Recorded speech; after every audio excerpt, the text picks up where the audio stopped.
Carlos Pardén, muchísimas gracias por acompañarnos aquí. Gracias a vosotros por invitarme, es un placer. Oye, ¿cómo llegas a enfrentarte a una realidad tan terrible y además de una manera tan exigente como en esta novela?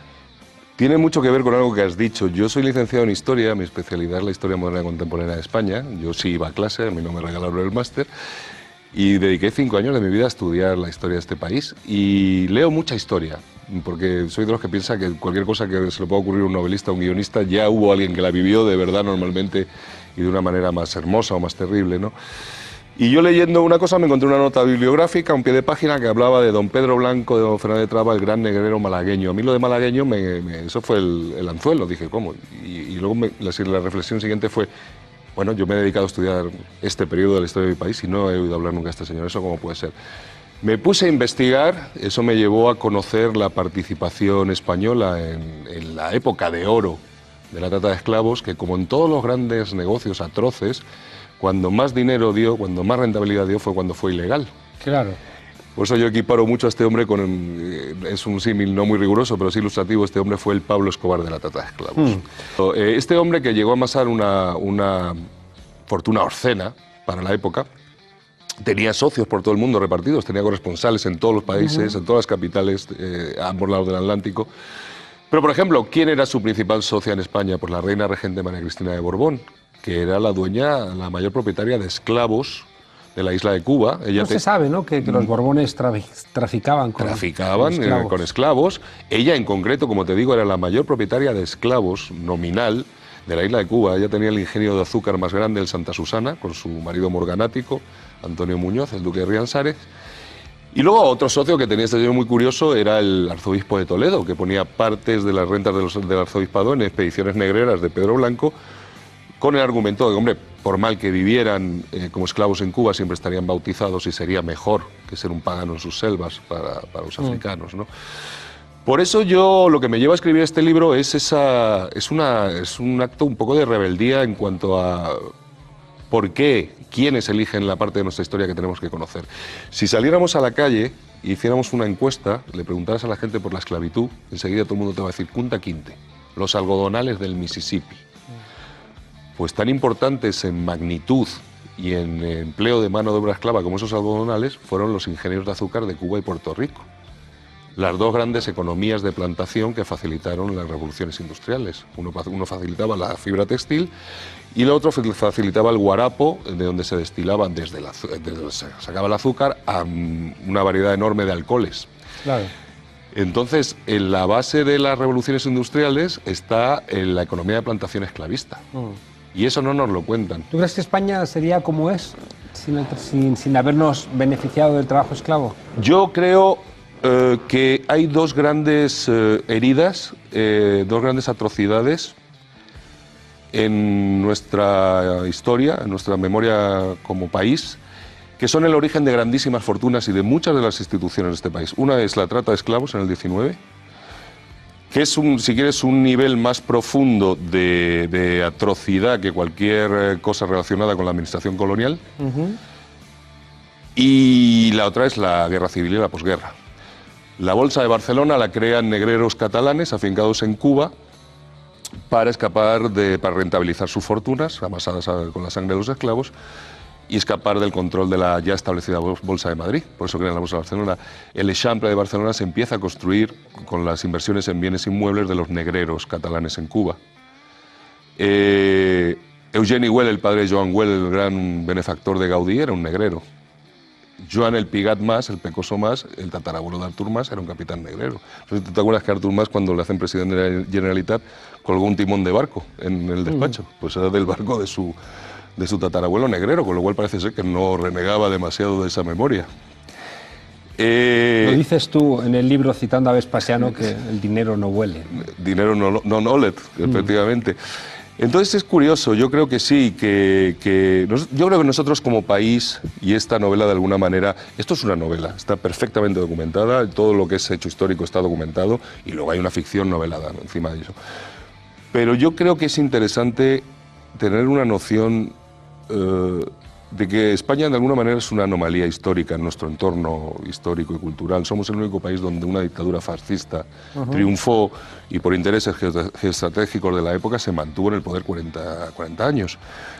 Con lo cual nosotros hemos heredado... Coincidían con los 40 años de Estado social de Europa. Exactamente. Mientras otras naciones avanzaban en el progreso, en la democracia y en la aproximación científica a su propia historia, nosotros aquí heredábamos una historia falsaria, falseada, parcializada y más cercana a un relato mitológico que a una labor científica de acopio de documentación, de contrastar fuentes y sacar conclusiones. Entonces se elaboran todos estos grandes mitos fundacionales del franquismo, de la nación española, la reconquista. Cortés, que era un señor muy machote y muy valiente, pues se fue con 400 amigos y conquistó un imperio. Y así nos lo explicaron. Y luego, pues tú y yo por edad debemos estar bastante cercanos, pues yo supongo que tú tampoco estudiabas en el colegio, en el Instituto de la Guerra Civil.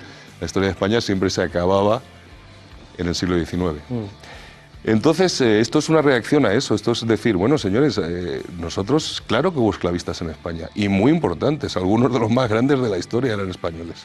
Oye, déjame, porque en la novela hay un no estar estando y un estar sin estar de la Iglesia, que luego también es muy importante también en la historia de nuestro país. Sí. Lo que pasa es que la presencia de la Iglesia en la trata, está esa figura del arzobispo. Yo cito otra cosa que es curiosa. Cuando llegaban los barcos con los sacos de carbón o las piezas de Guinea, que era el eufemismo con que se describía a los seres humanos, un barco que traía 800 sacos de carbón traía 800 esclavos. Cuando llegaban estos barcos, normalmente se anunciaban en el diario de avisos de La Habana y luego se anunciaban viva voz, casualmente al final de las misas en la puerta de las iglesias.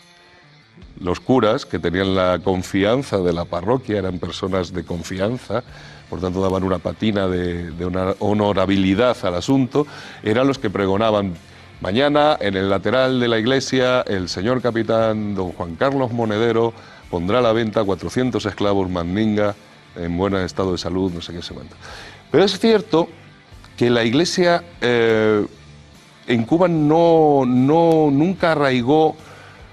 Evidentemente es el siglo XIX, Cuba era católica, era confesional, era parte de la corona española, pero había un cierto relajo de costumbre que venía heredado culturalmente. Nunca fue una iglesia tan opresora como lo fue en la península. Entonces la iglesia lo que sí hace es participar del negocio de la trata, santificarlo, una práctica común. Era desembarcar los esclavos cuando los desembarcaban de manera legal y no de manera ilegal y de tapadillo en una playa Matanzas. Cuando los desembarcaban de manera legal en el muelle de Caballería de La Habana, lo primero que hacían era venir un señor cura, le ponían una placa de zinc con un nombre cristiano al negro al cuello, normalmente decían ¿qué día es hoy? El día de San José. Pues José. ¿Quién se ha comprado este lote? Pues el señor Díaz. José Luis Díaz, José María Díaz, José no sé qué, y así bautizaban a los negros, con un hisopazo y alá. Luego no se preocupaban de darles ni siquiera formación o catequesis porque los negros tenían prohibido leer. Un negro que leía era automáticamente castigado. Los negros no podían tener acceso a los libros ni siquiera a las escrituras. ¿Dices en algún momento en boca de algún negrero si son estos negros tan arrogantes sin saber leer ni escribir, como los instruyamos a saber qué van a hacer con nosotros? Bueno, hay un episodio que yo describo, creo, bastante bien en el libro, que es para describir lo que era la práctica de los rancheadores, que eran los cazadores de cimarrones. Evidentemente, los negros de las plantaciones, muchos no soportaban la esclavitud y las jornadas que eran trabajos forzosos y los malos tratos permanentes, y se escapaban a las sierras de Cuba y se convertían en cimarrones, en negros libres, que casualmente, curioso, cuando un grupo de seres humanos escapa de la esclavitud y de la violencia y del abuso, se ordenaban en pequeñas comunidades que gestionaban de manera comunitaria, valga la redundancia, plantaban sus cositas, sus conucos, que se llamaban sus tierras, y las autoridades y los dueños de las plantaciones mandaban enseguida a estos rancheadores, que eran cazadores de cabeza, a acabar con estos enclaves de negros libres. Porque lo que temían... ejemplo. Exactamente, lo que temían no era tanto la pérdida del valor del esclavo, porque era fácilmente reponible, lo que temían era el ejemplo. Claro. Temían que se corriera como la pólvora el ejemplo de que era posible ser negro y vivir en libertad en una sierra. Oye, tengo muchas preguntas. quiero que me contestes lo más rápido posible. Me ha dado la sensación, te detienes mucho en lo que eran esos sótanos de los barcos, sobre todo cuando había un intento de motín y cómo los castigaban. Y me han venido imágenes constantemente de campos de concentración, ¿no? Bueno, es evidente, y es una cosa que yo apunto en el libro, que tiene que ver con el concepto de la banalidad del mal, que también definió Hannah Arendt. Para hacer una atrocidad que afecta a millones de personas, hace falta el concurso de millones de personas, y no todas ellas pueden ser monstruos excepcionales, como era Pedro Blanco. Hace falta el concurso de gente muy normal. Marineros, asentadores de libros, pequeños comerciantes que suscribían participaciones en las expediciones negreras. O sea, la trata de esclavos está muy bien documentada. Y de 1450 hasta 1850 parece ser que se capturó y se transportó al otro lado del Atlántico a 12,5 millones de personas. Hay algunos autores que dicen que eso no cubre toda la esclavitud, porque siempre hubo mucha esclavitud clandestina. Claro. Y que estaríamos hablando más de una cifra mayor, de unos 83 millones de personas. Eso da la dimensión de cómo, hasta qué punto, el sistema esclavista había penetrado en todos los niveles mentales, sociales y económicos de la sociedad. Y cómo estaba todo, santificado. Sí. Bebe agua. Y aceptado como una práctica coherente claro. y Es digna. que es normal porque forma parte del sustrato económico que sostiene una buena parte de la sociedad. Entonces esa cosificación del objeto, por eso en vez de llamarlos esclavos o de tal tribu, los llamaban piezas de Guinea, sacos de carbón, eufemismos para cosificarlos, les rapaban el pelo, lo mismo que hacían los nazis, lo primero por un tema de higiene en el viaje, para que no fuera jungla de liendres, pero luego porque los ponían en desnudos, porque una persona desnuda por de pronto ya es humillada, y los cosificaban. En el manejo que había de los esclavos, tanto donde los hacinaban en la costa de África, las factorías de los negreros, como en los barcos, como luego en los ingenios de azúcar, de alguna manera está la semilla de muchas de las cosas que vemos luego en Auschwitz. Sí, es que me ha parecido como muy trasladable. Y como en el caso deshumanización absoluta, ¿no? Y como en el caso del Holocausto nazi, es un mecanismo también de protección de los esclavistas hacia sí mismos. Si tú sientes que estás siendo atroz con un ser humano, tu salud mental peligra. Es una cosa que los nazis lo explicaron muy bien. Si tú lo cosificas y lo conviertes en algo menos digno... Un Menschen, que decíamos. Un Menschen, un subhumano, puedes actuar con otra distancia. Ese proceso de cosificación está en la esclavitud. Y es muy curioso, porque es una cosa que yo cuento aquí. No perdamos de vista que la esclavitud no la inventan los blancos. Los pueblos africanos se han esclavizado entre sí históricamente. Es parte de sus leyendas, de sus cantos, de sus culturas. Lo que pasa es que hasta el choque de la esclavitud con el capitalismo global, con el comercio global transatlántico, con las grandes revoluciones industriales, ese esclavismo africano tradicional era, digamos, homoestático, mantenía un equilibrio, digamos. Tú cuentas, ¿no?, los árabes frente a los negros, ¿no? No, y los negros entre los negros. O sea, los negros después. Pero hay una cosa que tú planteas en el libro en un momento dado, como que el desarraigo, ¿no?, es el que genera de alguna manera ya la brutalidad de ese comportamiento. Sí, por supuesto. El momento que eso se extiende y consiste en el rapto y abuso y violación de millones de personas, se convierte en algo brutal. Pero te quiero decir, es curioso pensar eso. La esclavitud ha existido siempre, en todas las sociedades. La esclavitud por deudas en España, entre españoles, se abole en el siglo XVII. Hasta el siglo XVII, aquí te podían esclavizar por deudas. Y eras esclavo, ¿eh? Las culturas africanas practicaban el esclavismo. Como te digo, era un esclavismo, digamos, sostenible, tradicional. No, el problema es cuando eso entra en contacto con la gran revolución capitalista, con el comercio global. Y las economías de plantación empiezan a demandar cantidades ingentes de esclavos. Y eso se convierte en el gran negocio. Ahí es cuando Porque una de las cosas que hace nuestro querido Pedro es crear un reino de terror en una parte que ahora comprendería zonas de Sierra Leona y Liberia, donde él arma por igual a todas las tribus, acaba con la estacionalidad de las guerras en África se detenían, se hacían en la estación seca y en la estación de lluvia se paraban, con lo cual se cortaba el flujo de esclavos. Él consigue convencer a todo el mundo de que mucho más rentable que cultivar la tierra o pastorear ganado es esclavizar a los vecinos. Y entonces se dedica a armar a todas las tribus y a tenerlas siempre en guerra permanente. y inclinar la balanza. Si de repente hay un rey o un cacique que se está imponiendo a los demás, se alía con los demás para restablecer el equilibrio y mantener la zona en una guerra permanente que le permite un flujo interminable de esclavos hacia la costa. Este tipo es el inventor del cash and carry en la trata de esclavos, del paga y llévatelo. Hasta que él llega y introduce innovaciones, la trata tenía un problema, que era esa intermitencia en el flujo de esclavos del interior a la costa. Entonces los barcos se veían obligados a fondear en las playas de África Occidental, que son playas muy abiertas, mares peligrosos. Tardaban semanas, incluso meses en llenar la bodega, las tripulaciones se enfermaban, fiebres, enfermedades tropicales, e incluso se amotinaban. Y luego, cuando los ingleses empiezan a perseguir la trata, capturaban a esos barcos. Bueno, este tipo, que era un hombre brillante, lo que pasa que era brillante, era algo atroz, introduce una serie de innovaciones. Era un emprendedor. Es un emprendedor, era un emprendedor, entonces él introduce heliógrafos, sistemas de señales que comparte con los armadores de La Habana y que tienen los capitanes de los barcos, los tiene a una distancia segura de la costa, les avisa por heliógrafos, por ejemplo, cuando acercarse a la costa, llenar la bodega de una vez y salir escopeteados para el otro lado del Atlántico. Con lo cual multiplica exponencialmente. Porque es un viento, estás cerca de la costa y un viento de repente te desata. Sí, claro, o sea, había... Desarbola, nunca mejor claro, dicho, ¿no? digamos que de las expediciones, él lo dice en un momento de la novela, las expediciones negreras, más de la mitad de los barcos se perdían, por causas naturales o por motines. O por motines, sí. Pero él dice, con que uno de cada 4 barcos lleguen, seguiría siendo inmensamente rico. Oye, cuéntame corriendo, que voy por la mitad. Buscas un loco, que me recuerda al Marat Sade, ¿no? Pero no está claro que en realidad esté loco, ¿no? El Pedro Blanco lo sitúas recordando su biografía desde un manicomio, ¿no? Sí, él es un loco y eso es un dato biográfico. Él murió loco en una torre en San Gervasi, tras un paso por un asilo. Yo creo que esto es una actualización de la novela de aventuras. Yo, como todo el que escribe antes de escribir, soy un lector, y soy un lector de eso, de Verne, de Salgari, de Jack London, luego de Conrad.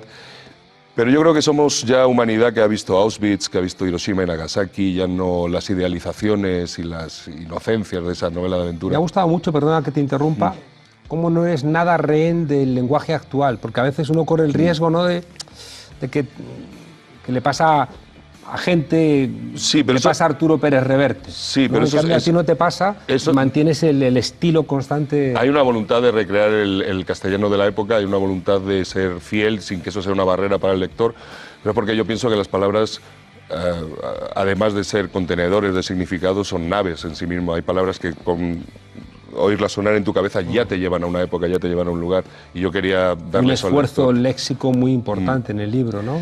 Pero como te decía, yo he intentado mantener eso. Esto es una actualización de la novela de aventuras, pero yo creo que trasciende el género de aventuras en el sentido de que hay una peripecia física, hay muchas aventuras, pero hay una gran peripecia espiritual, moral, en todos los personajes y principalmente en el protagonista. Aquí hay 2 grandes temas que son temas centrales de la literatura, que uno es la memoria y otro es la locura. La memoria, en cuanto nosotros siempre construimos la memoria posterior y normalmente de una manera indulgente, quien recuerda novela y quien novela recuerda. Y luego la locura que, bueno, yo creo que todo el que tenga más de 9 años en algún momento ha girado la cabeza y ha intuido la locura ahí y se ha asustado. Todos la hemos visitado en algún momento, ¿no? Y los que hemos tenido suerte no nos hemos quedado en ella. Pero son temas que están en la novela. Oye, y enfrente, como en La montaña mágica, un doctor, ¿no? Intentando revisitar esa locura, buscando información, se van desvelando las razones de fondo, que no siempre son tan claras ni tan limpias, pero sí que no, está como frente a la locura la racionalidad. Bueno, yo me planteaba, es un mecanismo narrativo que yo encontré, porque yo me planteaba cómo puedo explicarle a un lector o una lectora de 2019 con todo detalle y sin que sea un libro de historia, sin que no sea aburrido, lo que era la trata de esclavos. Entonces yo pensé, bueno, lo que hay que hacer es poner al lector hablando con el negrero. Entonces el doctor Castells, este joven doctor Castells, que es un protopsiquiatra que yo me invento, es el lector, es tú, soy yo, es lo que él le pregunta a Pedro Blanco, lo que yo creo que todos le preguntaríamos. Cuéntame más, con ese morbo, ¿no? Lo que le preguntaríamos a un negrero del siglo XIX si lo tuviéramos aquí sentados. ¿Cómo lo hacías? ¿Por qué lo hacías? ¿Qué sentías mientras lo hacías? cómo no te volviste loco haciendo lo que hacías, o cuándo te volviste loco haciendo lo que hacías. Es un mecanismo narrativo y luego también me sirve para hacer una contraposición desde Aura Mazda hasta hoy, pues es la luz y la sombra, el yin y el yang, el bien y el mal. El doctor Castells es un joven idealista, humanista, empático, que cree en la justicia entre los seres humanos. Y nuestro querido Mongo es un cínico, es un egoísta, es un monstruo hermoso, un monstruo interesante, pero un monstruo que lo que cree es que mejor yo que ellos sí, en el momento dado lo dices. Y que es un... Si el mundo es así, ¿dónde quieres estar tú? Claro. No sé si has visto la serie Westworld. Sí. No entendí un carajo, pero sí la vi. Sí. Es que te dormiste. Porque más o menos en el fondo es eso. En el fondo lo cuentas aquí varias veces, ¿no? Esas grandes orgías, ¿no? Donde tú puedes disponer de la vida, de los cuerpos, de las voluntades. Es lo mismo lo que pasa que en Westworld son robots, y aquí son seres humanos. Efectivamente, es un buen símil. Hay que tener en cuenta que en esa cosificación del esclavo y de la esclava, por supuesto, como pasa en todo, desde que el mundo es mundo, la que peor parte llevaba era la esclava. Claro. Porque la esclava era sistemáticamente violada por los que la capturaban, por los que la transportaban durante la travesía y luego por sus dueños en Cuba, en Puerto Rico, en los algodonales o en Brasil, mientras fuera atractiva para alguno de ellos. Entonces, había una violencia terrible, estructural, sexual, que yo he intentado describir. Yo creo que como escritor hay cosas que hago bien y hay cosas que se me dan mejor que otras, pero una que se me da bastante bien es la sensorialidad. Creo que tengo cierta capacidad para describir sensaciones, ambientes, y yo lo que quería, insisto, es una novela, no es un libro de historia, está muy bien documentada, pero es una novela, y lo que quiero es darle al lector o a la lectora un pasaje al infierno. Decirle, bueno, vas a leer algo muy interesante, muy bien escrito, pero va a requerir valor. Vas a mirar. Va a requerir valor porque te vas a mirar a ti en dentro. el pozo. Oye, hay una cosa contrastante en la novela que aparece constantemente desde el comienzo hasta el final y que no encaja con todo esto que estás diciendo, que es el papel de la familia. Bueno, todos somos la familia. Pedro Blanco, él atribuye... Pedro Blanco es muy tramposo. Es un tramposo brillante. Pedro Blanco está loco, pero también es un poco Sherezade. Él elige lo que cuenta y lo que recuerda.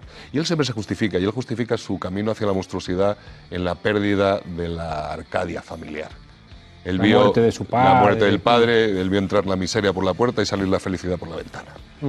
Atribuye a su madre, bueno, no hagamos spoilers, pero en esa patria que es la infancia, en ese paraíso perdido que es la infancia, él se sintió expulsado de su paraíso y a lo largo de toda la novela intenta recuperar ese paraíso a través de su hermana. Sí, pero por eso la familia parece como una referencia de salvación. Bueno, yo creo que las familias son todo, las familias son salvaciones y perdiciones según cada uno hayamos tenido la suerte que hayamos tenido y seguramente muchas familias, las dos cosas. En la mayoría de ellas se dan las dos cosas.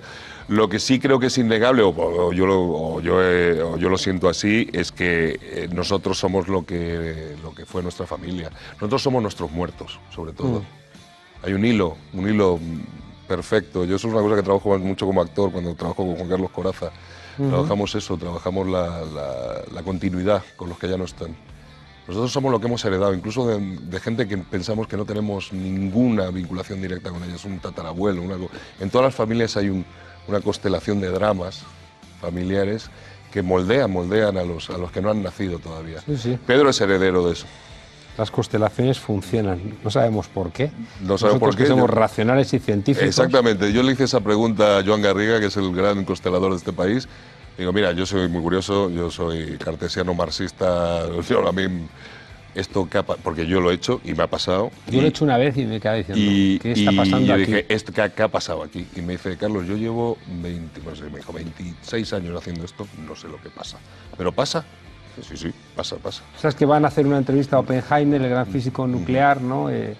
Para, no sé si era Spiegel en aquel momento, y entonces llegan los periodistas y en la puerta de su casa tenía un ramo de muérdago y entonces los periodistas se quedan sorprendidos y dicen, profesor, usted no creerá en esto, ¿no? Dice, no, creer no creo, pero funciona, ¿eh?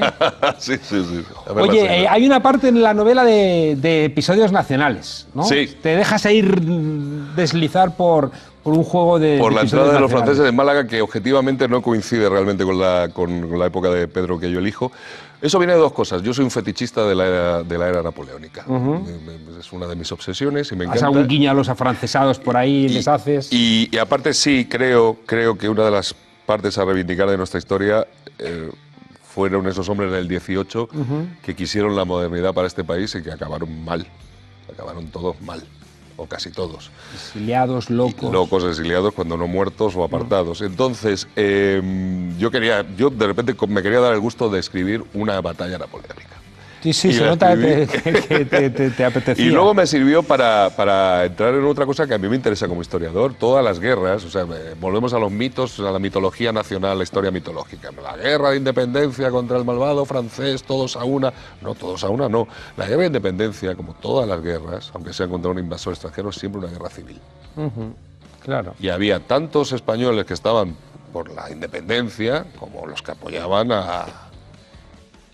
Porque a mí hay una cosa curiosa que lo representa un personaje de la novela y que es una oportunidad, somos muchos los que pensamos que perdimos el gran tren de la modernidad ahí cuando echamos a los franceses, pero había una casta de funcionarios ilustrados que ellos se sentían servidores del Estado y que estaban dispuestos a servir al Estado. Si el Estado funcionaba, al Estado que trajera José Bonaparte. No sentían fidelidad a la corona, sentían fidelidad al Estado porque tenían una concepción de nación y querían la modernidad para el país. Y argumentaban que, igual que los Borbones habían sustituido a los Austrias, la dinastía Bonaparte, si traía la modernidad y funcionaba bien para el país, era perfectamente aceptable. Recuerdo que le sueltas un viaje a Fernando VII, ¿no? Sí. Como el gran felón. El gran... Pero es curioso en este país cómo se repiten los vivas las cadenas cada tanto, ¿no? Sí, no, y además, y como tú recuerdas, ¿no? Ofreciéndose a renunciar a la corona y convertirse en súbdito de Napoleón, Fernando VII. Ese individuo es una de las mayores vergüenzas de la historia, pero no ya de este país, de la historia universal. O sea, si un guionista le dices, escribe un ser despreciable, no llega a lo que fue Fernando VII. Qué pena que Stefan Zweig, después de hacer el Fouché, no hubiera hecho Fernando VII. Oye, y en el libro, como en todas las historias de piratas, tiene que haber un tesoro, ¿no? Bueno, en el libro hay un tesoro... que en este caso no se puede hablar mucho de tesoro. Sí, no es un tesoro no son joyas, no es oro, pero sí hay algo que todos buscan. Hay algo que todos buscan porque a muchos compromete. Claro. Y entonces yo creo que los escritores, yo lo siento así, yo puedo escribir sobre la Roma de los Césares o sobre Venus en el año 2500 o 4555, pero siempre estoy escribiendo de mí y de mi tiempo. Claro, y ¿sabes qué he notado mucho en el libro? No sé si igual es una lectura. Yo recuerdo que en selectividad demostré un poema que era de Santa Teresa de Jesús y tenía las 4 vías tomistas y era de Machado. O sea, pues es que la lectura puede haberme llevado a sitios irreales, pero he visto, como en muchos pasajes, he visto a Alejo Carpentier.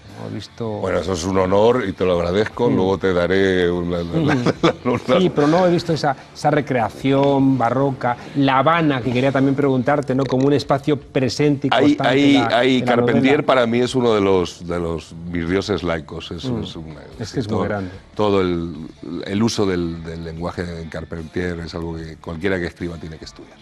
Luego puedes tener afinidades o no. En el origen de esta novela hay una novela muy buena que si no la conoces te la recomiendo, que se llama Las Benévolas, de Jonathan Little. No la conozco. Pues fue premio Goncourt y es la historia de un SS. Desde que entra a las SS hasta la caída de Berlín, y es una historia, igual que esta, la historia de un negrero desde su principio hasta su final, que cuenta el esclavismo, es la historia de un SS y te cuenta toda la barbaridad de los Sonderkommandos, los Einsatzgruppen en el este, etc.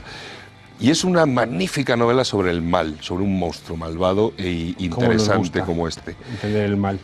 Pero en esa novela hay una vena anglosajona en el lenguaje, en la forma, en el estilo, en la mentalidad, que siendo apasionante yo no puedo conectar nunca con eso.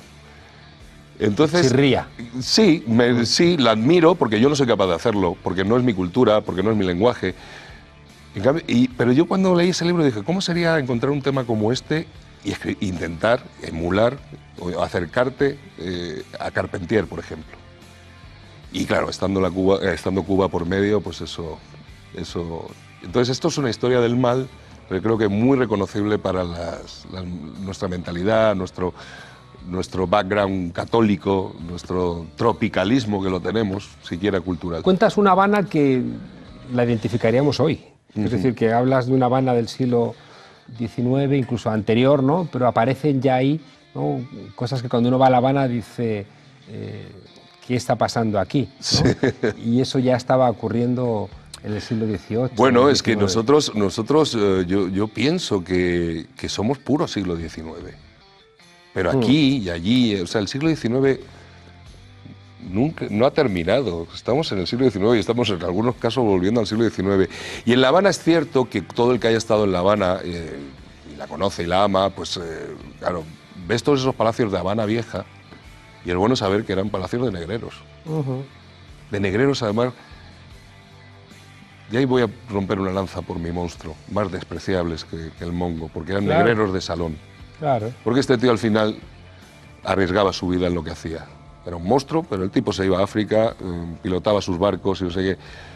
Pero había luego toda esa casta que luego fue ennoblecida, que luego fueron todos condes, duques, marqueses, de negreros de salón, que construyeron y entelaron de seda sus palacios en La Habana, y debajo de esa seda, debajo de esa tarima, lo que corría era la sangre de seres humanos, ¿no?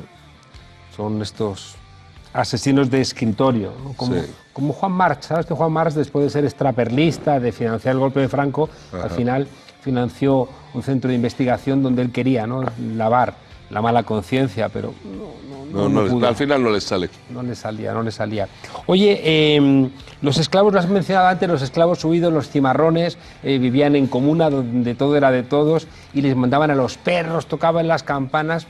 Y no sé por qué de repente he pensado hoy en los cimarrones de nuestras sociedades, que lo que les lanzan es los perros de los medios de comunicación, y las campanas que suenan son los insultos civiles de los medios de comunicación también, ¿no? Sí, de los medios de comunicación y de los twitters y estas cosas, ¿no?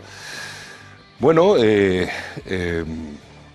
sí, está claro que si tú te apartas del discurso oficial, del discurso único, y eres crítico con lo que hay y con lo que piensas que son injusticias, o sea, si ejerces de ciudadano, pues te echan a los perros. Y a mí me los han echado, a mi familia se los han echado, bueno, vivimos con ello. Yo el otro día lo decía también en otra entrevista, yo estoy muy, pero muy orgulloso de mis amigos. Tengo una edad en la que ya he decantado a mis amigos y los amo, los admiro y estoy muy orgulloso de ellos. Pero casi tanto como de ellos estoy orgulloso de mis enemigos. ¿De quiénes son mis enemigos? Porque nos da cierta estatura los enemigos que tenemos. Creo que te define mucho como ser humano quién te insulta, quién te ataca, quién intenta ensuciar todo lo que haces y con qué medios. Entonces, bueno, pues hay que vivir con eso y con eso se vive. Carlos, para despedirnos, dice mi maestro Boaventura de Sousa Santos que hay que mirar la historia porque ahí están los que anticiparon nuestra rabia, ¿no? ¿Qué hay de anticipo de nuestra rabia aquí en este mongo blanco? Anticipo de nuestra rabia. Lo que hay es el recordatorio de la rabia que no deberíamos haber perdido. Lo que hay es el recordatorio de que tenemos que conocer nuestra historia, que tenemos que rebelarnos contra la historia mitológica, parcializada, contra los episodios que eligen contarnos, y conocerlos todos y sacar nuestras conclusiones como pueblo, como nación. La historia no es ni buena ni mala, la historia es la que es. Y lo que hay que hacer es aproximarse a ella, documentarse, estudiarla de la manera más científica posible y exponer eso al resto de la ciudadanía. Siempre hay gente que se levanta, Carlos, siempre. En todos los momentos de la historia ha habido gente que ha dicho, claro, hasta aquí. Claro. Hombre, es que el día que perdamos eso estaremos ya definitivamente jodidos.